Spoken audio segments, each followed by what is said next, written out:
Monica Irauzqui is a travel professional. Uh, Very, very excited to talk to her. She books travel for groups, for her clients, Africa safari, Asia, Europe, South America, Central America, Antarctica. She talked about her first trip to Peru in the 90s, where she met her husband, and the excitement that she had there at Machu Picchu, and just bringing on a travel professional is so important to these countries. I can't imagine, I'd like to go to South Central Asia. I look forward to doing that. And, I would need a travel expert to do it. But she started Yampu Tours. She's got a lot of great insight, a lot of great tips on travel, as we start to open up and get back to traveling again. It's going to be more important than ever to have a travel professional help you with these kind of decisions. So you're really going to like this conversation. It went by in a second. I love talking to Monica, and I'll be using her certainly in the future. Thanks for listening. Hi, I'm Joey Pinz. People ask me, how did I lose 130 pounds? The quick answer is always discipline. I started my business, wasn't paying attention to my health, was eating too much, drinking too much sweets. My daughter was born. Next thing I know, I'm pre-diabetic, I have hypertension. I knew something had to change. Discipline. I, like many of you, have faced many challenges in your career, in your family, in your life, in your faith. How did you attack them? How did you approach them? How did you solve them, hopefully? It all had to have some degree of discipline. I'm also asked, how did you found and start a tech business that lasted over 25 years? Discipline. I was committed to it, enjoyed technology, didn't enjoy some aspects of it, but knew it was necessary. Discipline. Our podcast mission, how do we use discipline to better ourselves and society?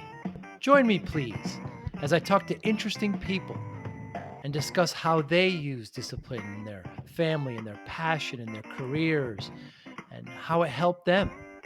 Our podcast vision, growth through learning from others. Joey Pinz Discipline Conversations. It'll be light and serious.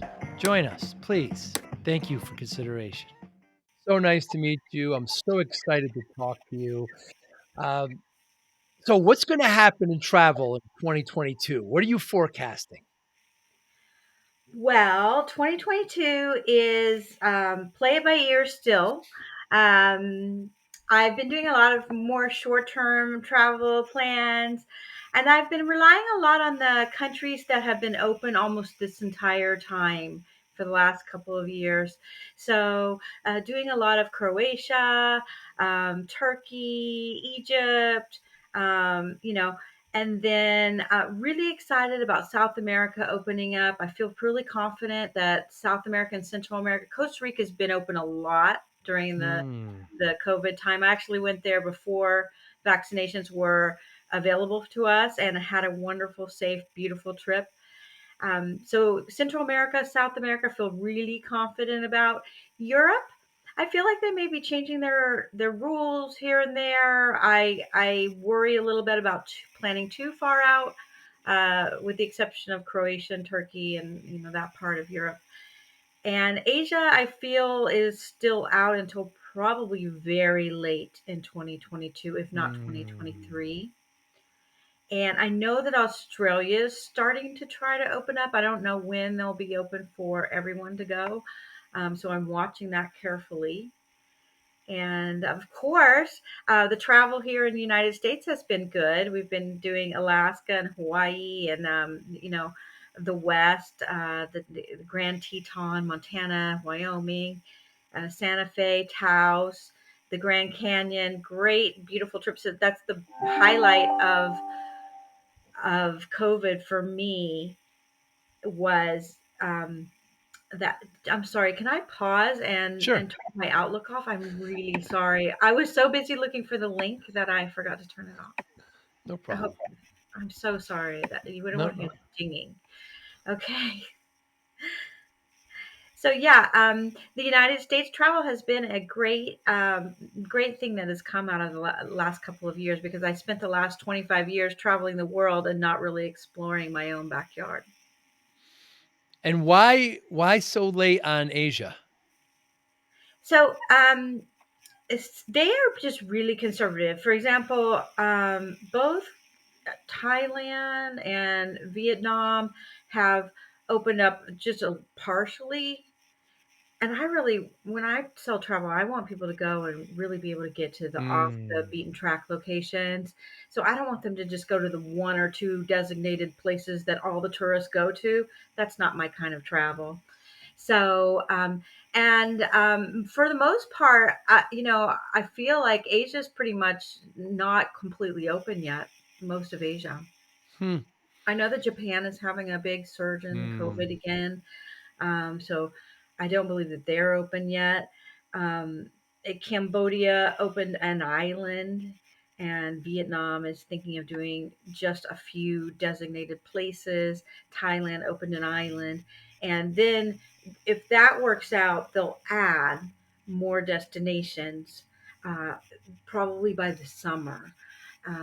So that's kind of what I've been reading. And I'm not, one thing that I've learned during COVID is that I don't know anything.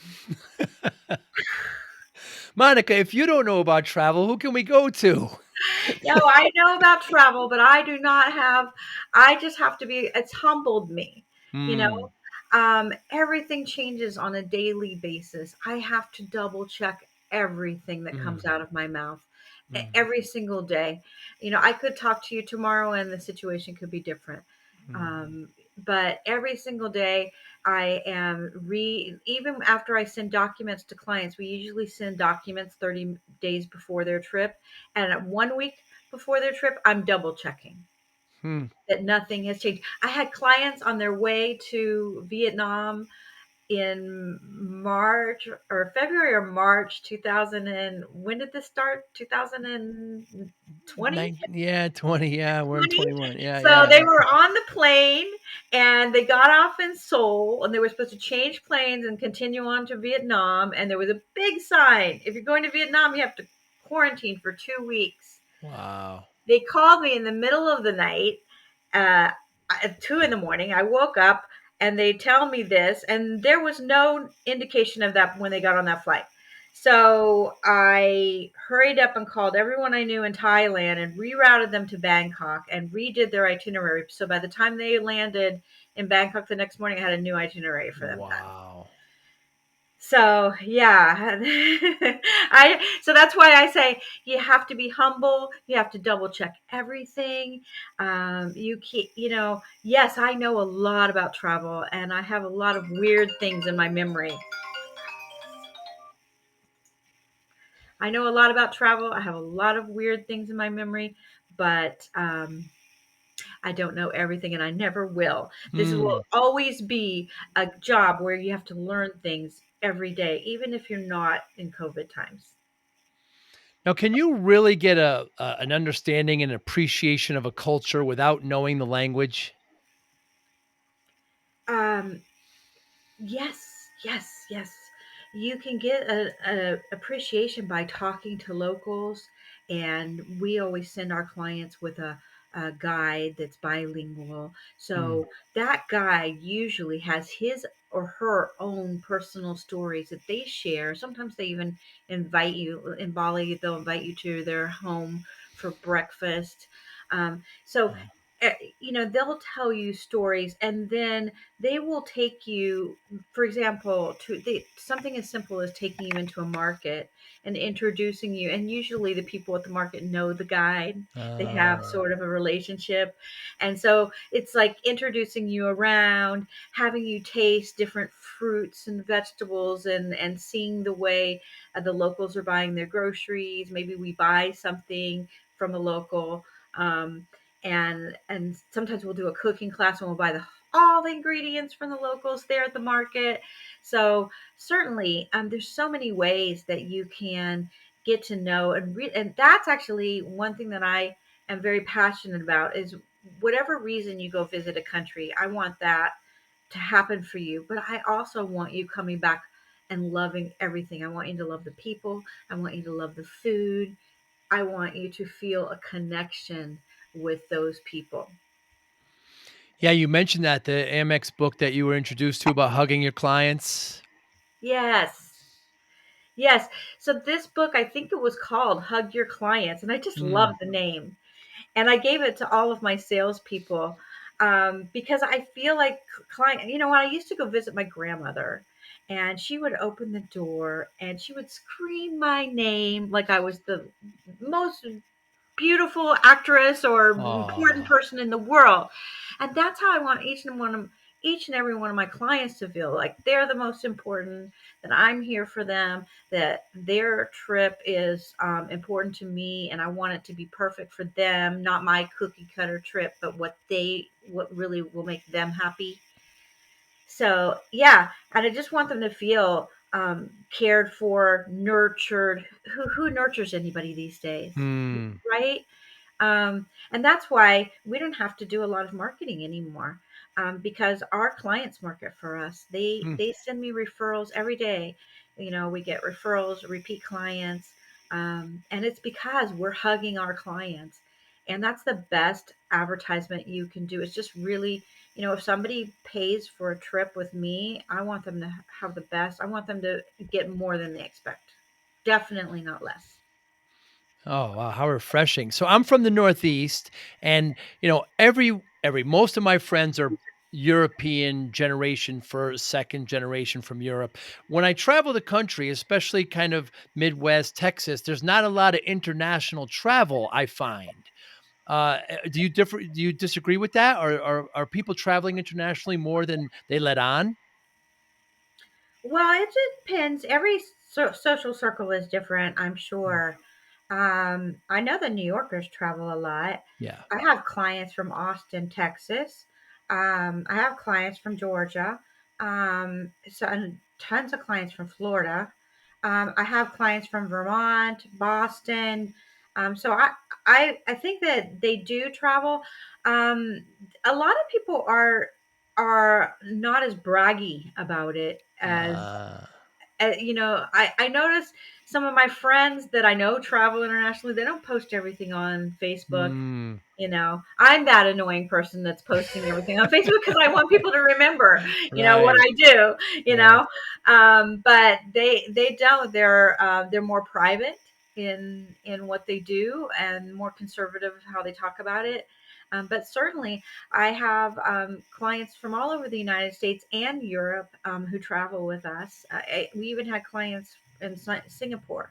I haven't Wow. heard from them lately. I have to contact them, but Mhm. yeah. So we have clients all over the world that book with us, and I think international travel is people just have different styles. Some Mm, people are only interested in the US, and that's great. If that's what fulfills you and what you're drawn to, then sure, do that. Some people can't live without international travel. We were mm, really suffering. All of us, this big clan of people that love mm. international travel, we're all suffering when we couldn't go anywhere. And so thankful that now we have so many options. So I'll tell you a brief story, and I wonder if you would recommend this. So I was 10 years old, first day of summer school after third grade. My father, who's an Italian immigrant, gave me a suitcase and said, "Fill this up." So I put some clothes in there. He proceeds to bring me to the bus station in New Haven, Connecticut, and tells the bus driver to drop me off JFK Terminal One. Shows me a picture of my grandmother. Says, "You're going to meet your grandmother in Vermont, in Milan." So I get on the bus, 10 years old. I go with the bus. I get dropped off JFK.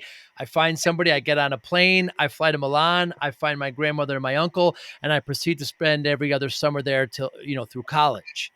So I was kind of submerged into that culture at an early age. Of course, now my father would probably be arrested for doing something like that.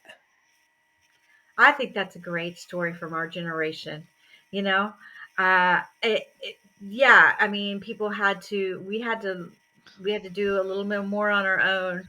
I do think that my mom used to take me to the airport. Mm. I certainly flew to see my father and my grandparents every summer. Yeah, And and where were they? They they were were in Indiana, I was in ah, Alabama. yeah, I see. And I think it's amazing that you got to know about that Italian part of you, because how Italy is just one of my favorite countries. The food, the way they treat food, Mm, it's and they shake their heads at me all the time. of I'm drinking course. coffee with milk after 11 o'clock. You Mm. know, don't you dare put that cheese on the seafood pasta. But yeah, it's the everything that you put in your mouth. You can go to a truck stop in Italy and have the most delicious sandwich of Mm. your life. You know, so and then seeing the culture and also the way they live, the way the Italians live. I think they have joy pretty much down. You know, the importance of family, fashion, Mm. art. So I think that was an incredible experience that you had. I'm really uh, envious. Now I love my family in Indiana, but yeah, that was fun that you got to do that. Yeah, and I proceeded to go every, every other summer. I don't know if there's a better education than travel, but whenever friends of mine go, I always give 3 tips, and I wonder if you'll agree. So, I say when you're in Italy, when you wanna find something to eat, ask the police because the maitre d', everybody, the cab drivers, they all get paid. The cops don't care, and they'll just tell you where they eat. Second, I always say, order the wine in the carafe because that's local and it's better and less expensive than anything in a bottle. And lastly, in a menu, it's better if it's not in English, and even better if it's on a chalkboard that's kind of temporary and they update. So those are my 3 tips. What do you think? I love those tips. That it's really perfect. I have been telling clients that are going to, especially Venice, which is so Mm, touristy, don't yes. go and just eat anywhere. You really Right. have to do your research. So I might check a guidebook, but Mm, actually I check with my Italian friends first, and if they're not too busy to give me a recommendation, those are the best, you mm, know. But yeah, I think a police officer is a great idea. And then local wine in every destination, fabulous. right. In Croatia, I drank white wine for the first time in my life. I liked it. I never liked white Wow. wine. And it was wonderful. And Greece, we were drinking Greek wine. We weren't drinking it out of carafe, but we were drinking the local wine. Mm, And chalkboard menus, yes, definitely. That's the best because they're fresh that day, what they're serving, they're perfect. Great very advice. excellent. I appreciate that. Now, your first love, you started the company, I believe, in about 1998, but your first love was going to South America, I believe Peru, and that kinda got you going into travel? Well, after college, I actually moved to Hawaii. And Wow. so my first travel experiences were traveling from Honolulu, where I lived and worked, to all the different islands. Hmm. And I really loved that. And my first international trip was Paris. And then I started reading Isabel Allende books. So that's why I wanted to go to South America. Oh. And then I read the Celestine Prophecy, which was about Peru. And so I really wanted to go to Peru. And then I met my husband and I told him this, and he's like, well, I have to go home for a month. Come with me. Hmm. And so we went to Peru. I spent a month in Lima. Also, during that time, we went to Cusco and we took the train to Machu Picchu and we stayed the night there. And we had several visits to the ruins. And it was just a beautiful trip. And we were new in our relationship with that new falling in love feeling, Mm. and which actually every time I travel with my husband, we sort of still have that because that's our Aw. happy place travel. Yeah. But it was wonderful. And when we came back, my husband had a couple different business ideas. And finally, we just went for it and started selling tours to Peru. And every year we added a country in South America, and then we started Central America. And then our clients who were kind of traveling along with, not with us physically, but doing the destinations that we were offering, started to want other destinations. So we added India and Asia and Africa. And during COVID, we added like 30 more countries. We added Mm. all of Europe, which we'd just been doing kind of ad hoc, hadn't put anything on the website. So we added Europe to the website, and Fiji and Tahiti and Australia and New Zealand. So that's what we've been doing. And it took 23 years to really get all these trips together, and um, but it's been a fun career. It sounds so great. That sounds so fun. Now, why should people go to somebody like you and not try to do this themselves to a destination they've never been to? Okay, you could do it either way. Mm, Seriously, whatever your travel style is. My clients, what they love about traveling with me, and I'm especially good for anyone who's busy. mm, You like what you like, but you don't have time to figure it out. That's when it's good to call me, because I do everything from the airfare, all the transfer. So you arrive at the airport, there's someone with a sign with your name on it. I've designed all your daily activities, picked all your hotels, gotten all your permits. I tell you hmm, what COVID restrictions you have, what vaccinations you need to get, if you need a visa. Everything is researched and put into a package where you can budget. If you're booking, a year out, you know exactly what it costs. You're going to spend very little more while you're there, so you can budget for it during the year.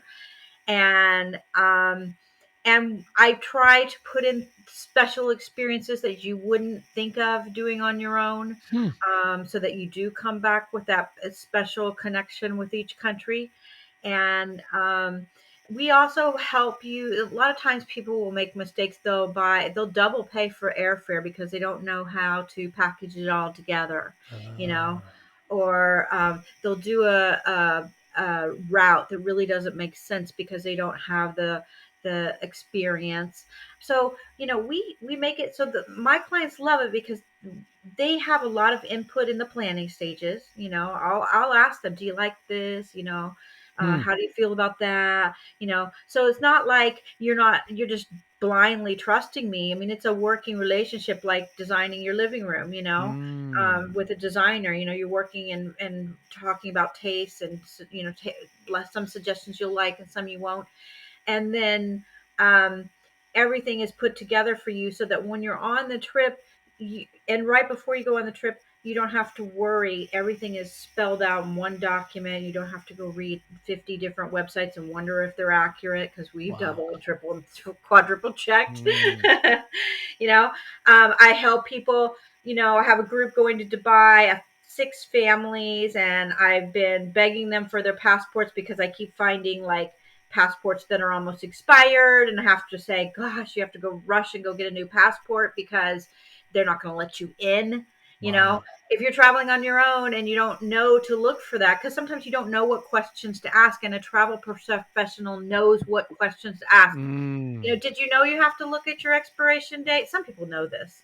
mm, The expiration date on your passport has to be 6 months for most countries from your return date. And I think this Dubai is from the outgoing date, and it's still a big question, and we're going back and forth, and I'm trying to get it resolved. But best thing would be for the client to get a passport if they can in time. So that kind of like really detail oriented, looking at all the details and helping prevent any problems from happening. That's a big part of what we do. I mean, that it just makes such sense to bring a professional like you on. Like, for example, I'm a big soccer fan. The World Cup is in Qatar in 22 in November. I have no idea where to go. I hear some people are actually hoteling in Dubai and sailing over to Qatar to see the games, and I have no idea what to do over there. That I somebody told me that I'm divorced. I have a girlfriend, and you're not supposed to say that. Tell everybody that she's your wife because they don't like non-married. So there's all these like cultural things, and I have no idea what to do over there, Monica. Your team does. Yes, yes, we would put it in our documents, the cultural expectations. Incredible. Have you had any requests for Qatar yet? No, I'm a little bit shell shocked from selling the Japan Olympics. Oh, yeah. But yeah, I know I would know what to do if I got that request. I would know what to do, but I haven't been like, telling people, "Hey, come to me."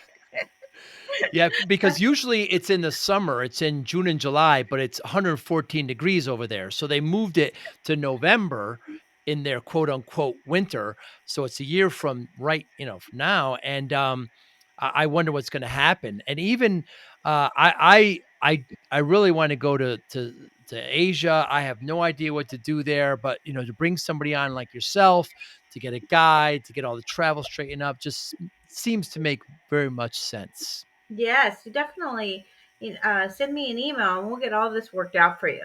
Mm.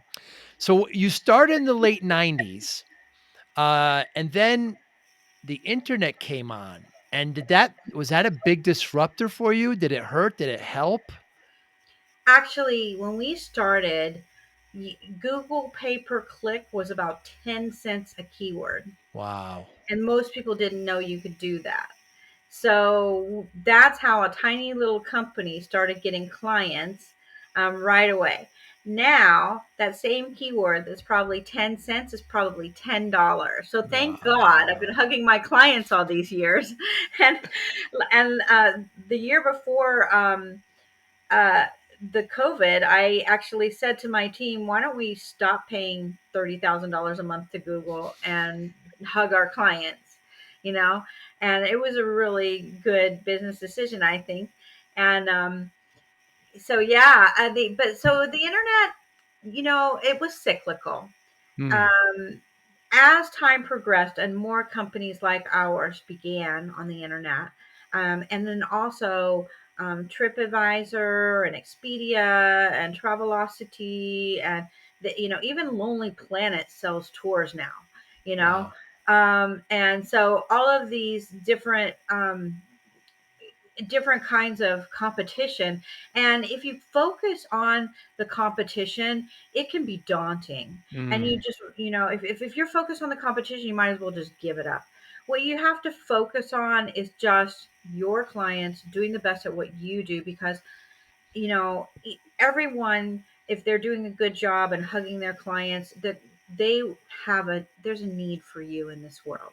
That would be Mm. my advice to anyone who wants to start anything, you know, and because so much is automated and also people will learn. So maybe I lost a couple people to booking directly, on Expedia or something, but then and when I lose people, they usually come back. Right. They're like, oh, there was this one story um, where a bunch of people had booked on one of those booking engines. They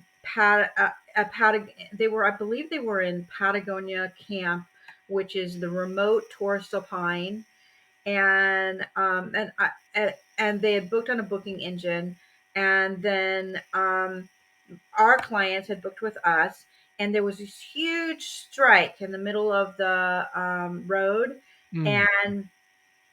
and the airport had to close. They couldn't get to the airport. There's a 5-hour drive between that park and the airport on the Chile side.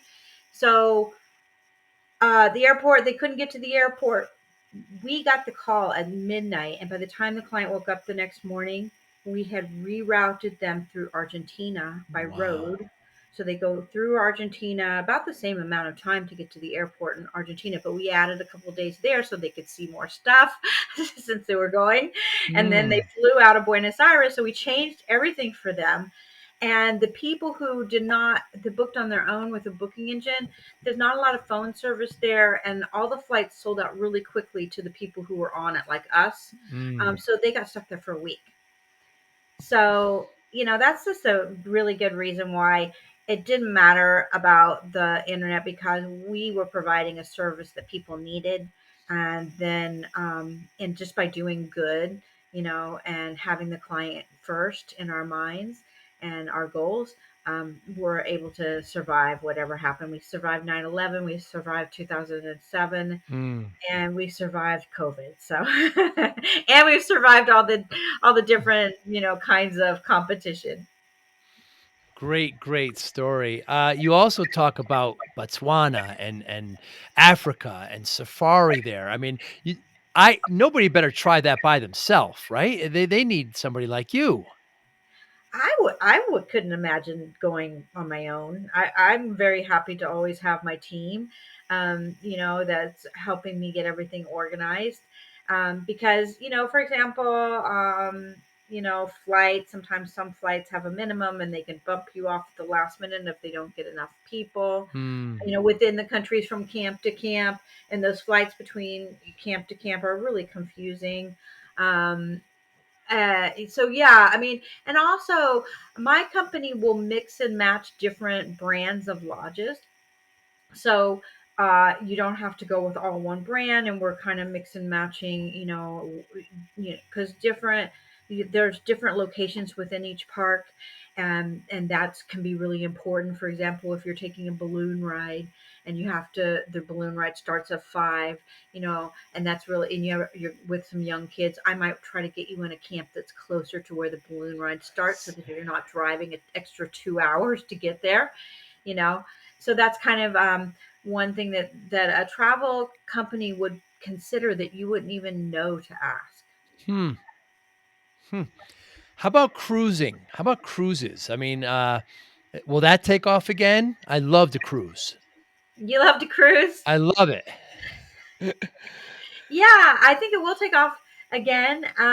It's already starting. Antarctica's open, and they even have space for this year. Wow. And yeah, and so there's Arctic cruises that are really great. One of my favorite cruises that I've done I like small cruises. That's Hmm. something that I'm passionate about. So that's, I always kind of try to urge people towards it. You mean like So river? yeah, like the Amazon River, the Mekong Delta, Galapagos. Um, there's some cruising whenever it opens again in Indonesia that I think is fabulous. Wow. Um, so yeah, small cruises on a river. In Europe, Portugal, you can go right. down the river there. There's rivers in France. So, the Nile. Can't forget, Hmm. the Nile. So cruising in Egypt is amazing. I like those small luxury brands myself Hmm. personally, and most of my clients are pretty high end. So I tend to focus on that. I'm devastated that you can't go do that river in Myanmar right now because the government was taken over by the military. But Oh, that's right. um, that would used to be something that I used to sell a lot of, and so yeah, I think that these cruises are the Aqua Adventures, which is one company that I've done their Amazon cruise and their Mekong Delta. They just opened a beautiful luxury boat in the Galapagos. And the Galapagos is great. Galapagos is great. It's Hmm. especially if you have some kids that are, you know, um, kind of older elementary school, teenage, young adult, because it's very active and a lot to learn. It's like a wonderful open science lab. Just beautiful. Hmm. Yeah. For me, I mean, I would still be hesitant. I'm still hesitant about any huge crowded place right now, myself personally. Right. And that's just really, everybody has their own tolerance for risk. And so for me, I'm just not comfortable with that. But I mean, I have to be honest, before COVID, I didn't like the big cruises either, myself Anyway, yeah, personally. right. Yeah. Yeah. Yeah, I've taken a cruise to Alaska. My daughters, we've been on some Disney cruises and Mediterranean. Yeah, we just have a good time on them. Um, what about let's talk just briefly about all too often I see like tourists being disruptive in a culture. Kind of unfortunately, sometimes we hear about Americans as well, how they're kind of, they don't quite understand and they want ice and they want things like that that just may not be part of the culture that they're in. what can visitors, I guess what's the difference is what's it between a tourist and a visitor? Well, that's a good question. A tourist and a visitor. You know, my clients are really great. They ask me, Monica, what should I expect? Is there anything I Hmm. should know? And we discuss it. And they're also very good tippers. I think that people like American tourists and visitors. I think Hmm. that we've gotten a bad rap somewhere, and it always it just takes one, you know. And right now, I think our problem are the influencers because Uh, they're taking pictures in places that they shouldn't be. mm, There's been a lot of deaths, people like getting back up on a cliff and then falling off. I mean, there's been somebody injured, messed up something in Machu Picchu with a camera, some camera equipment. So now, if you want to take a tripod into Machu Picchu, you have to get a permit. mm, You're only allowed the camera. You're not allowed a backpack. And so I think that hmm, when a tourist or a visitor makes a mistake like that, the place they're visiting has to think, how can I, you hmm, know, prevent this problem in the future. And so it probably ends up working out because they have now made a rule, and so there won't be 10 other accidents like that happening in the future. So it's good that the industry itself sort of polices itself, and then a good travel company like mine will sit down with you and tell you, like, look, when you get there, you can take a water bottle, camera, everything else goes in a locker, and then the hmm, clients are prepared for that mentally, so they shouldn't be complaining. I feel like people complain when they haven't been warned about things, you know or and my clients are just good. They don't My clients are, they really do want to get to know the local people, and they want to provide a benefit that they're there. They're always asking me how much they can tip. hmm. And they I mean, the other day a client wrote to me and said his guide in Iceland is going to come and stay with him. Ah, you know so they develop relationships in these countries, with their guides and the locals, and so I think that our tourism, good tourism, is way better than the bad tourism, and that we provide jobs. We provide a lot of, especially like for women, like shopping in a cooperative market where they're hmm, making baskets or weaving, napkins, or making hats, or pottery. We're shopping for those things, and we're providing jobs for people who may have limited ways of making an income. Um, we are, a lot of my clients will give back when they travel. I've had clients build a house in Chile. I've had clients go, optometrist went and donated glasses, and they fixed them for their eyes right there on the spot, wow. and changed 35 people's lives that day. So, and I think Americans are the best at this. Right. They love to give back. They love to make a difference in people's life, and a lot of people have a lot of gratitude of what they have, and when they go and they see people that need, they're willing to provide. You know, so I think it's a great, and I think that people who travel also have more empathy and are more open to other cultures, and so it's the peaceful road to take. It sure is. Yeah, just introduction. Some cultures like shaking hands. All my relatives in Italy, if you don't kiss at least twice, they're insulted. I wonder how it's changed now. But just simple things like that. And unless they're going out and doing a lot of research, they're not going to know unless they have a great professional like you and your team to include them and help them understand what it's like and where they're going. Yeah, yeah, that's It's exactly right. I remember one time I went to this Amazon village, it was really remote. They Most of the people that live in that village have not seen outsiders except for when the lodge got built, because they're a 2-week walk to the nearest village. wow. So Yeah, so when we went to visit the village itself, they gave us a page long list of rules. And actually, that was almost too many rules. I found myself not able to sleep the night before. You know, Wow. things like if you're a man, don't look at a woman. Wow. If you go into their house, there's a man side and a woman side, and you can't go onto the woman's side. I'm And sorry, where was this?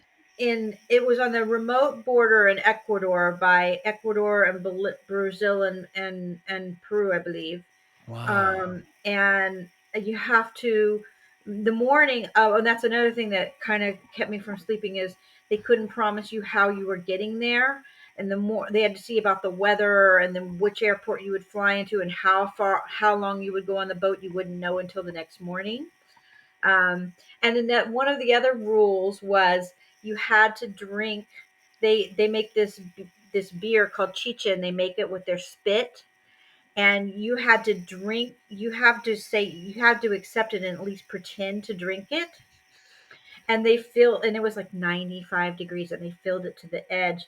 And then I maybe took a sip. I can't remember, or I just spilled it, but whatever I did, I spilled it. So I was sitting in this hot with this chicha all over me.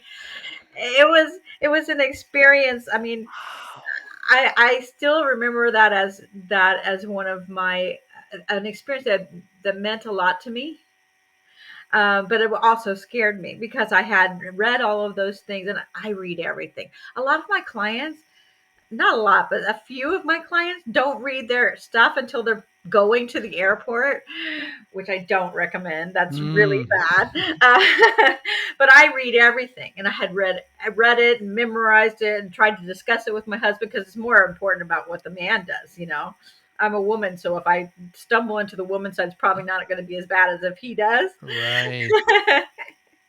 Wow, Monica, that's a first. A beverage made from saliva. I've never wow. Uh, and so if I like to cook, primarily Italian. I like, I don't know if the term foodie, but I also like to go to cooking classes. I also like to understand how the way they do things. So I'm sure you can incorporate those kinds of activities in any itinerary. I should be taking notes for you, Joe. Yeah, so if you're going to Asia, I would highly recommend doing some cooking classes, maybe in every Mm, city, because in Italy, every city is different. The yes. cuisine is Oh, different. absolutely. So is the So language. if you love to cook, I mean, you could do one cooking class in every city. You know, Mm, I did one in done one in where was I? Oh my gosh, in Cambodia, Vietnam, Thailand. I love the one I did in I learned to make ramen in Japan. ooh, And I always thought ramen was just a cheap, something you buy at the grocery store, but it's no. it's really a culinary delight there, and it's an art I form love to it. make I love ramen. good ramen. Yes. Yeah. And you wouldn't believe how many things go into it. Mm, So yeah, I would definitely recommend. And a lot of times, what they'll do is they'll take you to the market shopping first, and you get to see all the ingredients. And the markets are just so different. yeah. And some of them are like in Cusco, it's kind of beautiful. In some places in Vietnam and Cambodia, it could be a little scary, but yeah, you go to the market and you buy all of the ingredients, and then you take it back, and they teach you how. And I always learn something. Always learn. In Mexico, I learned. When you cut open an avocado, just to take the knife and go like this, just slam the knife down on the seed, To and the get the seed pit out. pops off. Yeah.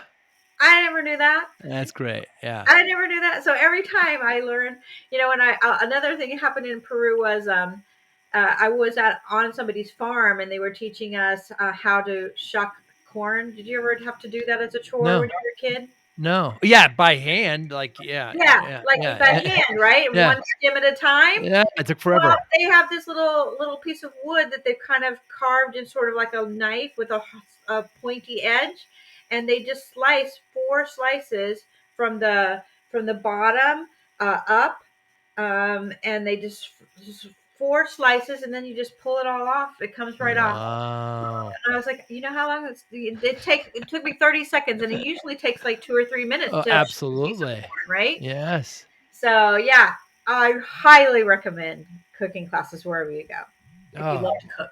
love it. Absolutely love it. So the podcast is generally I lost a lot of weight and I've done some things in my life. They always ask me how I did it. And I said discipline. I just focused and I just exercise discipline. Do you consider yourself disciplined, self-disciplined in your work and in your business?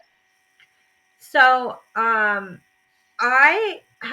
struggled with discipline, but I've learned to create habits that are helpful and not harmful. And my company, and this is mostly my husband, who has more of methodological brain, Yes. has created processes. So even though we're a small company, we have a long process of when you book. So when you book, if I'm selling it to you, I'm going to get everything together and put the itinerary together, book all the hotels, all the services, everything. And then he and his operation team is going to read it, make sure everything looks good.